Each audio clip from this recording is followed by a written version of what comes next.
Welcome to settle around the world. मैं हूं शाहिद गनी। हमारे स्टूडेंट्स वो जो बहुत पैसा लगा के अपने माँ बाप की हलाल की कमाई लगा के जाते हैं, हमने ये देखा है कि वहाँ पर उनको दीगर मसाइल के साथ जो उनकी जो एकेडमिक्स हैं उनमें जो उनको मसाइल आते हैं वो ये कि वो असाइनमेंट्स जो बनाते हैं उनमें उनको हेल्प की ज़रूरत पड़ती है। असाइनमेंट्स क्यों वहाँ पर ये इस तरह से होता है कि आप असाइनमेंट भी किसी से बनवा सकते हैं, तो असाइनमेंट बनवाने में हेल्प की ज़रूरत पड़ती है। अगर कोई स्टूडेंट यहाँ से जो रिसर्च करने के लिए जा रहा है, ख़ास तौर पे वो जो जिसकी एमएससी है या पीएचडी है या एक्सपोजर नहीं है पहले रिसर्च का, तो उन तलबा को, उन स्टूडेंट्स को वहाँ पर जाके ख़ास से मसाइल दरपेश आते हैं। एक दफ़ा फिर आज हमने ज़हमत दी है डॉक्टर नदीम चौहान साहब को। डॉक्टर साहब, thank you very much and welcome to the show. Doctor साहब से आज हम जो चीज़ें पूछेंगे उनमें एक ख़ासी एक लंबी लिस्ट है मेरे पास, मगर मैं मुख्तसरन 2-3 सवाल पूछूंगा। जी। सर, पहले तो ये जो मतलब हमारे जो स्टूडेंट्स हैं जब वहाँ पर वो चले जाते हैं, उस माहौल में रहते भी हैं, उनको इंग्लिश लैंग्वेज का जो एक्सपोजर है वो भी बहुत हद तक हो चुका होता है, क्लासेस में भी जाते हैं और ज़ाहिर है इस पे एक सिग्निफिकेंट अमाउंट ख़र्च होती है पेरेंट्स की। तो उसमें जो उनकी असाइनमेंट्स हैं, क्योंकि अगर आप जो बैचलर डिग्री है उसके बाद अगर हम देखें तो मास्टर्स में वो 1-2 दिन ही बच्चे को वहाँ जाना पड़ता है, 2 दिन मैक्सिमम या 3 दिन जाना पड़ता होगा यूनिवर्सिटी। बाकी वो सारा काम जो है वो असाइनमेंट बेस्ड होता है। स्टूडेंट्स को असाइनमेंट्स बनाने में खासी दुश्वारी होती है। इसकी वजह से उनके जो पेरेंट्स हैं वो खासे परेशान भी रहते हैं कि उनको असाइनमेंट बनवाने के लिए भी हेल्प की ज़रूरत है। एक तो वो यूनिवर्सिटी की ट्यूशन फ़ीस पे करते हैं और दूसरा वो जो असाइनमेंट जहाँ से उन्होंने करनी है उसके लिए भी उनको ज़रूरत पड़ती है। तो चूँकि आपका एक्सपोजर इसमें माशाल्लाह बहुत है, आप ख़ुद रिसर्चर हैं, आप समझते हैं असाइनमेंट की एक ख़ास एक लैंग्वेज है, एक उसकी उसके करने के लिए, उसको समझने के लिए ख़ास तरीक़ाकार है, वो भी आप हमारे साथ प्लीज़ शेयर कीजिएगा। दूसरी चीज़ जो है वो ये कि जो रिसर्च है, इसमें जो क्वालिटी है रिसर्च की, वो पाकिस्तान में किस तरह से जो बच्चे हैं वो अपना एक जो रिसर्च का उनका मिजाज है वो किस तरह बनेगा, और ये वहाँ जाकर किस तरह से अपने जो उनकी रिसर्च यानी जो वहाँ जाकर उन्होंने करनी है उसकी क्या हेल्प हो सकती है यहाँ से जो वो नॉलेज वहाँ पर लेके जाएंगे। जी sir, thank you so much. आपने सारे क्वेश्चन इकट्ठे ही कर दिए हैं। जी, अभी तो कुछ और भी है। जी, सबसे पहले जो हम बात करेंगे इसके ऊपर असाइनमेंट्स के ऊपर। जी, देखें, एक बच्चा जिसके पेरेंट्स इतना पैसा लगा रहे हैं और वो बाहर की यूनिवर्सिटी में गया है, तो वहाँ उसका जो महवर होना चाहिए, जी, उसका जो फोकस होना चाहिए वो उसकी स्टडीज़ पे होना चाहिए। डेफिनेटली। और ऑब्वियसली वो स्टडी पे अगर नहीं होगा उसका फोकस, जैसे कि हमने पिछले 1-2 प्रोग्राम्स में बात की थी कि हमारे यहाँ से जो स्टूडेंट्स वहाँ पर जाते हैं वो पढ़ने नहीं जाते। हाँ जी। तो अब हम बात कर रहे हैं उन स्टूडेंट्स की जो पढ़ने जा रहे हैं। सर, मैं इसमें बताऊँ कि अगर वो पढ़ने नहीं भी जाते हैं, वो अगर काम भी करने जाते हैं, मगर जो उनके पास एक रास्ता है वो यही है कि अगर वो पढ़ेंगे भी नहीं जी तो फिर वो किधर जाएंगे, वो फिर इलीगल हो जाएंगे। तो उनको बेसिकली वो चाहते ना चाहते पढ़ना तो पड़ता ही है। जी बिल्कुल, वो मतलब उनके लिए वो रास्ता को चॉइस नहीं है। और जी, अब उसमें जी असाइनमेंट्स की हम बात कर लेते हैं। तो असाइनमेंट्स में 2 जो मेन फैक्टर्स हैं जिसकी वजह से बच्चे सफ़र करते हैं। एक तो ये है कि लैंग्वेज। जी बिल्कुल, क्योंकि जो बच्चा यहाँ से वहाँ पढ़ने के लिए गया, ऑब्वियसली आइट्स वगैरह उसने किया है, उसकी प्रोफिशेंसी भी अच्छी होगी, लेकिन जो एकेडमिक राइटिंग है उसका ओरा वो और चीज़। डेफिनेटली, बिल्कुल, ठीक है। रिसर्च की लैंग्वेज, अब बच्चे को टर्म्स पेपर मिलते हैं, प्रोजेक्ट्स मिलते हैं, असाइनमेंट्स मिलती हैं, तो अब उसने ऑब्वियसली वो जो नेटिव स्पीकर के जो वहाँ पे पढ़ा रहे हैं टीचर्स, ऑब्वियसली उनका एक स्टैंडर्ड है, एक बच्चे का अपना IQ लेवल है, एक उसकी अपनी प्रोफिशेंसी है। अब इसके दरमियान में जो एक स्पेस है, जो एक खला है, उसको किस तरह से पुर करना चाहिए जी। अब उसमें ये है कि बच्चे को सबसे पहले तो जो उसकी क्लासेस हैं वो रेगुलरली लेनी चाहिए और उसका जो फोकस है वो उसकी स्टडीज़ होना चाहिए। जो भी डिस्ट्रैक्टर्स हैं उससे वो अलग ही रहे। जितना अलग रहेगा, जितना फोकस्ड होकर स्टडी करेगा, ऑब्वियसली डिग्री उसके नाम की ही निकलनी है और जो नॉलेज वहाँ से ले रहा है वो भी उसी के काम आना है जी। तो बजाय इसके कि वो, हाँ ये भी ट्रेंड वहाँ पे पाया गया है कि लोग पेड असाइनमेंट्स जी बिल्कुल करवाते हैं जी। उसका सर मैं ये तो एकेडमिकली जो है ये डिसऑनेस्टी है, ठीक है, मैं इसके बहुत ख़िलाफ़ हूँ। बल्कि एक साल पहले मुझे ना एक स्टूडेंट था मेरा जी, तो यहाँ से मास्टर्स उसने किया, तो वो UK यूनिवर्सिटी में चला गया। तो मुझे एक दिन कॉल करके कहता है कि सर मैं पे कर दूँगा, मुझे ना असाइनमेंट्स बनवा दो। मैं कहा बेटा मैं ये काम नहीं करता, कोई और बंदा ढूंढो। सही। तो अब ये जहाँ पे ये ट्रेंड्स हों वहाँ पे उसको मुश्किल हो जाता है उसको उन स्टैंडर्ड्स को मीट करना, क्योंकि आपके पास एक इजी ऑप्शन है। आपने वो ये डंग टपाव वाला सीन हो जाता है हाँ जी, और वहाँ पे ये इससे बच्चों को दूर रहना चाहिए। अब उसका हल क्या है कि एक तो आप रिसर्च की लैंग्वेज को समझें, ठीक है। सबसे बड़ा जो बैरियर है, बच्चे उनकी जो राइटिंग स्किल्स होती हैं वो इतनी अच्छी नहीं होती कि वो उस तरह से लिख सकें, क्योंकि जो मास्टर डिग्री में जाता है ऑब्वियसली उसने एक थीसिस भी करना है जी, ठीक है, प्रोजेक्ट्स भी उसने करने हैं, असाइनमेंट्स भी हैं, बाकी क्विज़ेस जो भी उनका सारा सिस्टम है, क्योंकि सारा जो एक्टिविटी बेस ज़्यादा होता है और जो दूसरी रटा सिस्टम है वो ज़रा वहाँ पे काम वो है ही नहीं बिल्कुल जी। तो अब जो है वो है नहीं, लेकिन हमारे कर लेते हैं कर लेते हैं। सही कह रहे हैं आप, ठीक है ना, सही कह रहे हैं, कर लेते हैं। तो एक तो ये है कि वो अपनी जो रिसर्च की उसकी स्किल है उसको इम्प्रूव करे और लैंग्वेज के ऊपर फोकस करे। आजकल तो हमने लास्ट प्रोग्राम में भी ये डिस्कस किया था, आजकल तो बहुत ज़्यादा फैसिलिटीज़ अवेलेबल हैं, ऑनलाइन भी आप लैंग्वेज प्रोफिशिएंसी हासिल कर सकते हैं, AI की हेल्प आप ले सकते हैं। जब आप बहुत से कामों में आप उसके ऊपर रिलाई कर रहे हैं तो लर्निंग में क्यों नहीं। तो ऑब्वियसली जो आपका सुपरवाइज़र है, जो आपका टीचर है जिसने आपको असाइनमेंट दी, उसके साथ एक जो है आपका क्लोज़ रिलेशन होना चाहिए।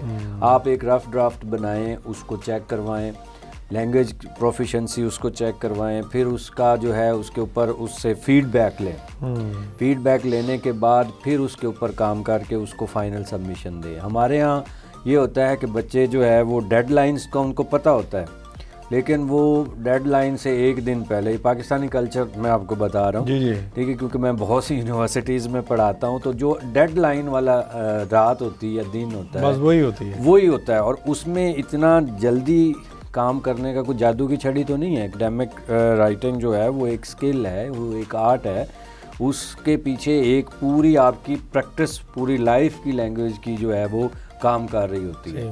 तो बच्चे एक रात में उसको सारा करने की कोशिश करते हैं और वो फिर सारा जो है उसके में जो है वो AI का गलत इस्तेमाल करके उसको करते हैं। इस तरह आप तो चैट GPT वगैरह भी आ गया है, मगर वो पकड़ लेते हैं ना इस चीज़ को ऑब्वियसली। वो ये मैं यही इसी तरफ आ रहा हूँ सर कि उनकी उस ऐसे नहीं करना चाहिए। बच्चे को जो है वो अपने टीचर के साथ और कॉन्सेप्चुअल, ये तो बड़ी आपने अहम बात की है कि जो AI टूल्स हैं इनको इंटेलिजेंटली किस तरह हम एकेडमिकली यूज़ कर सकते हैं। ये छोटी सी एक ब्रेक लेते हैं, उसके बाद हाजिर होते हैं, फिर ये पूछते हैं सर से, तो हाजिर होते हैं एक ब्रेक के बाद। Welcome back. तो ब्रेक से पहले सर बात कर रहे थे यही कि AI टूल्स जो हैं, जो कि अब ये तो आ गए हैं और अब इनका अगर आप इंटेलिजेंट यूज़ करेंगे तो ये आपके लिए फ़ायदा है, और अगर आप इसका दूसरा इस्तेमाल करेंगे तो ये बेसिकली फिर आपके लिए ज़ाहिर नुकसानदेह भी हो सकते हैं। क्योंकि बहुत सी यूनिवर्सिटीज़ हैं, बहुत से, क्योंकि हम एडमिशन्स करवाते हैं यूनिवर्सिटीज़ में, तो वो पकड़ लेते हैं, वो कहते हैं जी कि आपने ये चैट GPT से लिया हुआ है ये सारा कुछ, और ये जो है ये प्लेजरिज्म में आ जाता है, और वो उसको फिर जो भी SOP को बच्चा लिखता है, तो डेफिनेटली इस तरह फिर वहाँ पर जो असाइनमेंट्स हैं वो बच्चे बनाते होंगे ये सारा कुछ इस्तेमाल करके। जी, आजकल हमारी जो पूरी स्टूडेंट कम्युनिटी है वो इसी पे लगी हुई है। और इसका जो सर आपने कहा कि इसका इंटेलिजेंटली यूज़ करना चाहिए। जी बिल्कुल। मैं हमेशा इसके इस्तेमाल को डिस्करेज करता हूँ ब्लाइंडली। अच्छा। मैं हमेशा स्टूडेंट्स को कहता हूँ कि बेटा जो आप इससे रूब्रिक्स लें, जी, गाइडलाइन ले लें। जैसे आप एक रिसर्च करना चाह रहे हैं, प्रोजेक्ट करना चाह रहे हैं, उसके रूब्रिक्स ले लें, उसकी आउटलाइंस ले लें, फिर उसको सेंसिबली अपनी ग्राउंड रियलिटीज़ को जहन में रखते हुए उसको थोड़ा आगे पीछे भी करें। अब ये क्या कर रही है एआई बेसिकली, हम इसके ऊपर जो ओवर डिपेंडेंट हमारा स्टूडेंट हो रहा है, ये हमारी जो क्रिटिकल एबिलिटीज़ हैं, क्रिएटिव एबिलिटीज़ हैं, एनालिटिकल थिंकिंग जो है उसको तो ये बर्बाद कर चुकी है। सही कह रहे हैं। क्यों? क्योंकि हमारे बच्चे वो कंफर्ट जोन में चले जाते हैं ना। जब एक चीज़ एआई आपको लिख के पूरी दे रहा है तो वो कौन बच्चा है जो हाथ से बैठ के या उसको टाइप करे, सोचे और उसको लिखे। तो इसका एक हम वर्कशॉप में गए थे पिछले दिनों एक प्राइवेट यूनिवर्सिटी में, तो वहाँ पे यही क्वेश्चन किया था उन्होंने कि किस तरह से इसको अवॉइड किया जाए। अब देखें जितनी रैपिडली एडवांसमेंट आ रही है आईटी में, हम इसको अपनी लाइफ से निकाल नहीं सकते जी। ये तो बहुत मुश्किल है और बल्कि नामुमकिन ही है। अब हम इसका इस्तेमाल या इसके ऊपर चेक एंड बैलेंस लगा सकते हैं। अब मैं वहाँ पे जब उन्होंने क्वेश्चन किया तो उनको मैंने मतलब ये जवाब दिया कि ठीक है, बच्चे को आप कहें कि वो यूज़ करे। एक तो ये कि रूब्रिक्स वहाँ से ले, दूसरा जो है लिखे खुद। अगर वो सारा कुछ उसी से करके ला रहा है तो फिर आप सॉफ्ट में उसकी जो है वो असाइनमेंट वो कबूल ना करें। उसको कहें कि वो हाथ से लिख के लाए। अच्छा, मतलब उसको टाइप भी नहीं मशीन उसको वहाँ से पढ़े और उसको कम से कम अपने हाथ से एक दफ़ा लिख ले। इससे क्या होगा कि कम से कम वो उसको एक दफ़ा पढ़ लेगा, कुछ उसके जो मेन पॉइंट्स हैं वो उसके जहन में रह जाएंगे और वो किसी न किसी तरह उसके लिए हेल्पफुल होगा। और मैं तो हमेशा अपनी क्लास में इस चीज़ को डिस्करेज करता हूँ कि आप उसके ऊपर डिपेंडेंट होकर काम करें, क्योंकि टूल्स ऐसे, अगर टूल्स एआई को पकड़ने वाले टूल्स हैं ना, तो एआई को ना पकड़ने वाले टूल्स भी होंगे, डेफिनेटली होंगे, वो भी हैं। तो स्टूडेंट्स जो है ना वो ज़्यादा क्लेवर होते हैं, मतलब क्योंकि वो न्यू जनरेशन होती है, उनका आईटी के साथ, उनका टेक्नोलॉजी के साथ ज़्यादा जो है वो लिंक होता है, इसलिए वो हमसे ज़्यादा एडवांस लेवल पे सोच रहे होते हैं। तो एक तो ये, दूसरा हम अपने उसी क्वेश्चन की तरफ आते हैं कि असाइनमेंट्स। तो असाइनमेंट्स में सबसे पहली जो चीज़ है वो लैंग्वेज प्रोफिशिएंसी है, ठीक है। अब एक तो हम स्पोकन में लैंग्वेज बोलते हैं, एक हम राइटिंग में बोलते हैं और एक हमारी होती है जॉनरा होता है एकेडमिक राइटिंग का। अब उसमें बहुत रिफाइंड लैंग्वेज की हमें ज़रूरत होती है, सिंपल बट रिफाइंड। और वो ऐसी लैंग्वेज आप लिखें जो कि रीडर फ्रेंडली हो, उसमें बहुत ज़्यादा जॉगन्स यूज़ ना आप करें, ठीक है। एक हद तक आपका जो भी टॉपिक है उसके जॉगन्स तो आने ही आने हैं, लेकिन बहुत ज़्यादा ये भी ज़रा बता दें जॉगन्स जो हैं, ये जो एक स्पेसिफिक फील्ड के जो अल्फाज होते हैं। जैसे अगर आप लॉ की बात करते हैं तो इसमें प्लेंटिव है, मुद्दई, मुद्दाल है, ये अब ये वो वर्ड्स हैं जो कि उसी सिर्फ उसमें यूज़ होते हैं। तो जो उस फील्ड के जो वर्ड्स होते हैं जो उसको रिप्रेजेंट करते हैं वो जॉगन्स हैं। अब वो ज़्यादा यूज़ ना करें, क्योंकि जो भी आपका रिसर्च है या जो आपका असाइनमेंट है या प्रोजेक्ट है वो जितना रीडर फ्रेंडली होगा उतना उससे लोग ज़्यादा फ़ायदा उठाएंगे। रिसर्च पे अभी हम उसके बाद बात करते हैं, क्योंकि हम किस लिए लिख रहे हैं, हम रीडर्स के लिए लिख रहे हैं। और अगर रीडर को ही समझ नहीं आ रही और उसको एक दफ़ा रिसर्च आर्टिकल आपका पढ़ रहा है या आपकी जो भी आपका आर्टिकल पढ़ रहा है तो उसको 3 दफ़ा अगर डिक्शनरी देखनी पड़ गई ना आपकी वो एब्स्ट्रैक्ट पढ़ते हुए, तो वो नहीं पढ़ने लगा आपका पूरा आर्टिकल। तो इसलिए जितनी आप लैंग्वेज जो है वो रीडर फ्रेंडली रखेंगे, सिंपल रखेंगे, जॉगन्स उसमें ऐड नहीं करेंगे, वो वर्बोसिटी नहीं करेंगे, बम्बार्डमेंट ऑफ वोकैबुलरी। बाज़ औक़ात लोग होते हैं कि बहुत ज़्यादा जो है वो मुश्किल अल्फाज चुन के लेकर उसमें आते हैं, ठीक है। उससे भी बहुत ज़्यादा जो है ना वो रीडर जो है वो अनाए अनॉयड होता है और वो फिर आपका जो स्क्रिप्ट है या आपकी जो राइटिंग है उसको वो पढ़ेगा नहीं बेसिकली। तो मैं यही स्टूडेंट्स से को सजेस्ट करूँगा कि वो एक तो खुद असाइनमेंट बनाए जी, सेकेंडली उसके ऊपर मेहनत करें।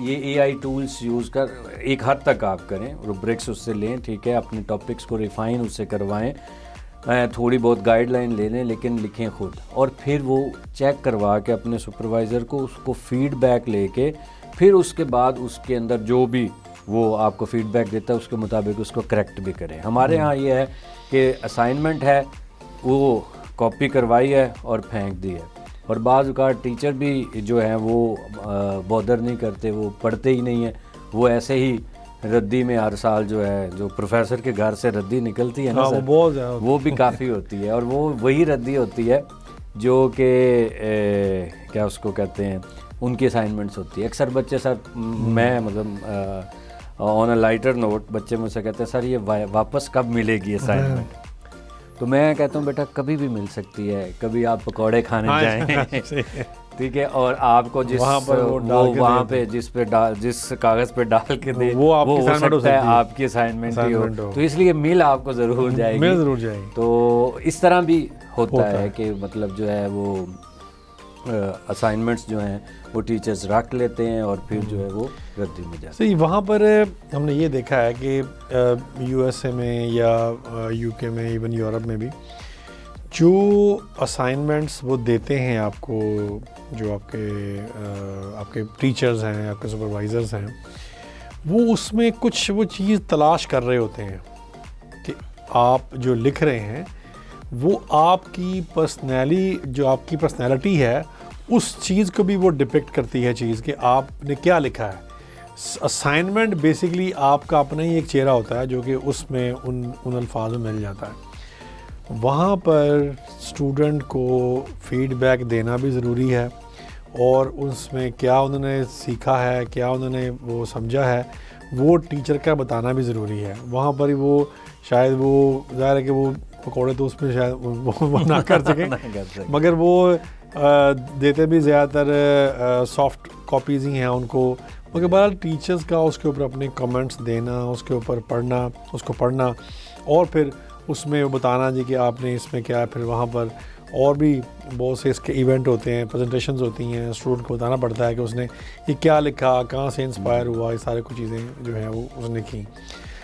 एक हमारा जो स्टूडेंट है, एक तो वो है जो कि जा रहा है अंडर ग्रेजुएट प्रोग्राम में। अंडर ग्रेजुएट प्रोग्राम का जो स्टूडेंट है वो बच्चा होता है कोई A लेवल वाला या इंटरमीडिएट वाला या BA वाला जिसने वो 14 ईयर स्कूलिंग की हुई है।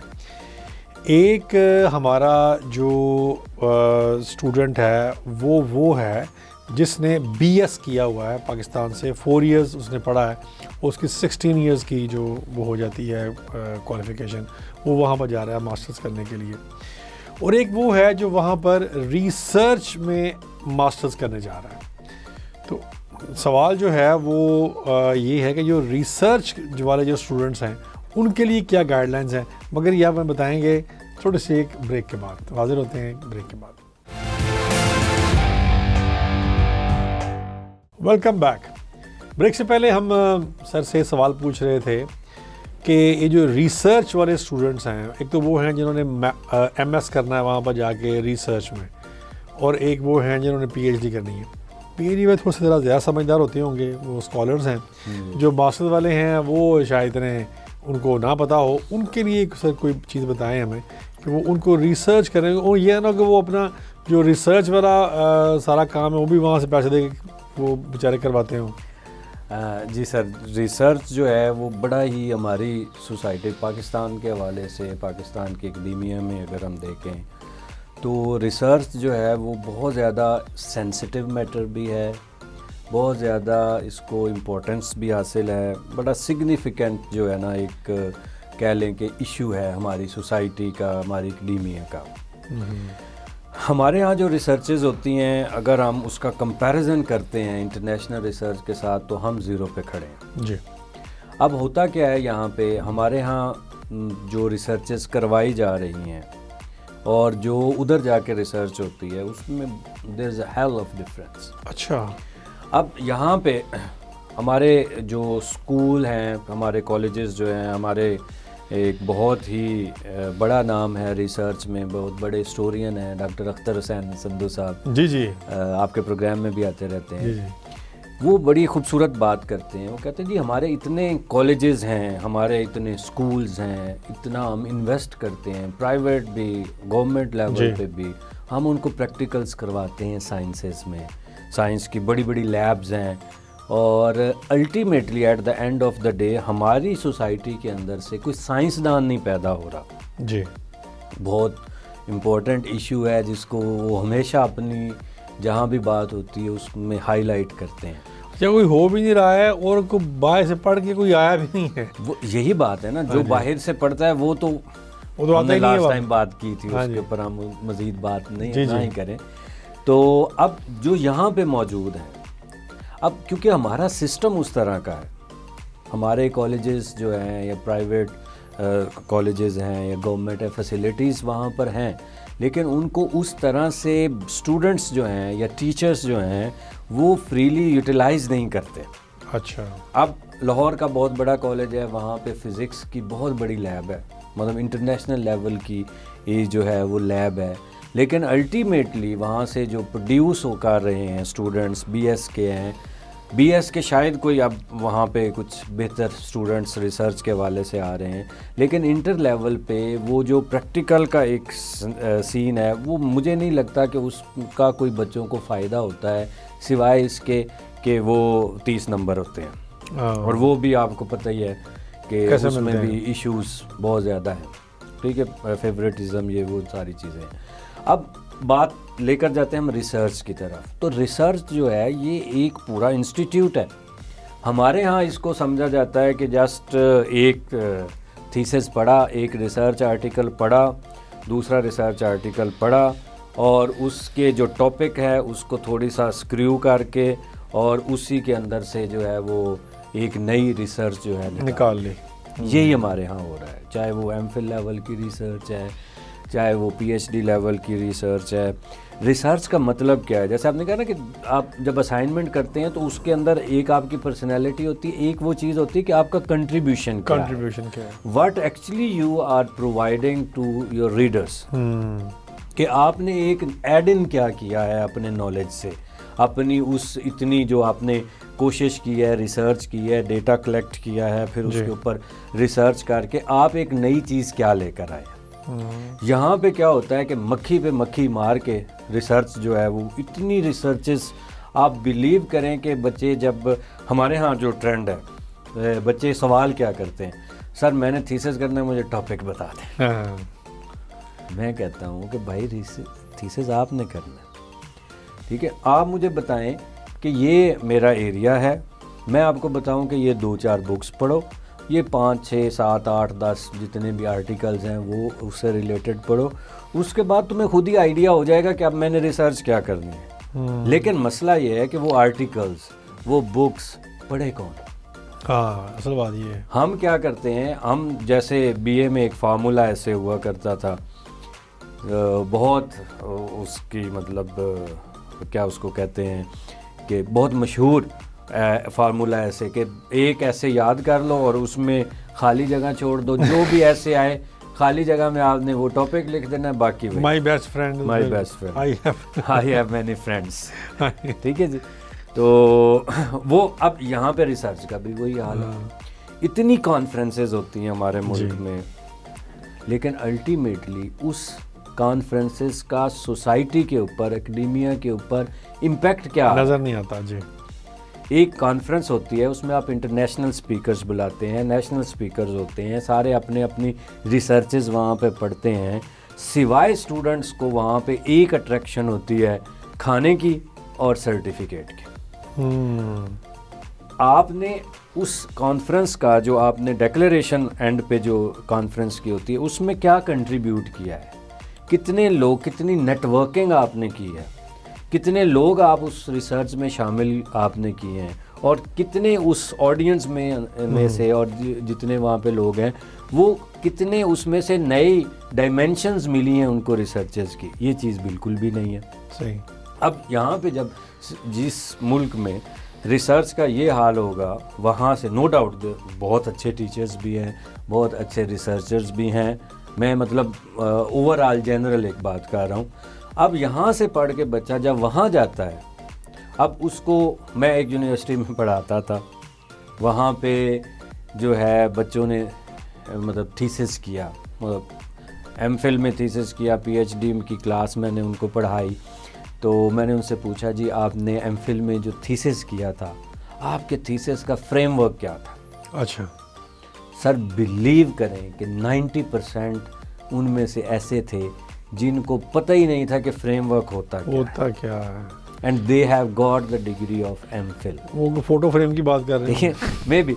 तो सर देखिए, बेसिक्स ऑफ रिसर्च का होना बहुत ज़रूरी है। और ये हमारे जो रिसर्चर्स हैं, जो पढ़ाने वाले हैं हम जैसे, उनको भी चाहिए कि वो फोकस करें। यहाँ पे बच्चे रात को थीसिस बना के ले आते हैं, सुबह सुपरवाइज़र से साइन करवा लेते हैं, सुपरवाइज़र भी खुश और बच्चा भी खुश। तो सर जब इस कल्चर से बच्चा उस कल्चर में जाएगा जहाँ पे रिसर्च जो है वो जिस तरह से रिसर्च का हक होता है वो उस तरह से करवाई जाती है, तो ऑब्वियसली ही has to face the music. उसको कॉन्सिक्वेंसेस भुगतने पड़ेंगे। और वो क्या होगा? वो ये होगा कि वो डिप्रेशन में जाएगा। जब एक तो बहुत सी चीज़ें इकट्ठी हो जाएंगी ना, एक तो एक कल्चरल डिफरेंसेस होते हैं, फिर होम सिकनेस होती है, बड़ा कुछ फिर बहुत सी और जो चीज़ें हैं, एंग्जाइटी वगैरह, लैंग्वेज एंग्जाइटी की हमने बात की थी, ये सारी चीज़ें। अब ये चीज़ जो है, और जिस पे उसने जाना, क्योंकि पीएचडी का स्टूडेंट है, कैंडिडेट है या मास्टर्स का है, उसने तो रिसर्च करनी ही करनी है। अब उसको चाहिए क्या कि वो सब उधर जाने से पहले अपनी बेसिक्स रिसर्च की, उसके ऊपर अच्छा सा काम करके जाए। जो टर्मिनोलॉजीज़ हैं, उसने जो रिसर्च करनी है उसके ऊपर रिसर्च आर्टिकल्स, कुछ बुक्स उस टॉपिक के ऊपर पढ़ के अपनी एक होमवर्क करके जाए। मुँह उठा के जाएंगे, ऑब्वियसली वो फिर आगे से उसको हो तो जाएगी, लेकिन जब मेहनत इंसान करता है तो हो जाती है। लेकिन जो उसको प्रॉब्लम्स फेस करनी पड़ेंगी, यहाँ से जाने से पहले क्लियर उसकी रिसर्च प्रपोजल होनी चाहिए, जो कि पहले वो मांगते हैं। उसको पता होना चाहिए कि उसने कौन सा फ्रेमवर्क लगाना है, उसकी रिसर्च का ऑब्जेक्ट क्या है, ऑब्जेक्टिव्स क्या हैं, क्लियरली रिसर्च क्वेश्चंस उसके क्या हैं, कंट्रीब्यूशन क्या है, सिग्निफिकेंस क्या है, और उसका जो रिसर्च डिज़ाइन है वो क्या है, उसने डेटा कहाँ से लेना है, उसकी पॉपुलेशन क्या है, उसका सैंपल साइज़ क्या है, ये सारी चीज़ें और इनकी इन डेप्थ स्टडी उसके पास होगी तो ऑब्वियसली वहाँ पे जाके वो कभी भी मार नहीं खाएगा। और अगर ऐसे ही बगैर होमवर्क किए, जैसे कि हमारे यहाँ होता है, यहाँ पे बस आपने दाखिला लेना है और वीज़ा वहाँ पे वीज़ा लेना है, यहाँ पे दाखिला लेना है यूनिवर्सिटी में, और एक टेंटेटिव सी जो है वो रिसर्च प्रपोजल बना के इंटरव्यू में उनको बता देनी है कि सर मैंने ये करना है वो करना है, और बाद में उसके ऊपर कोई बात नहीं होती।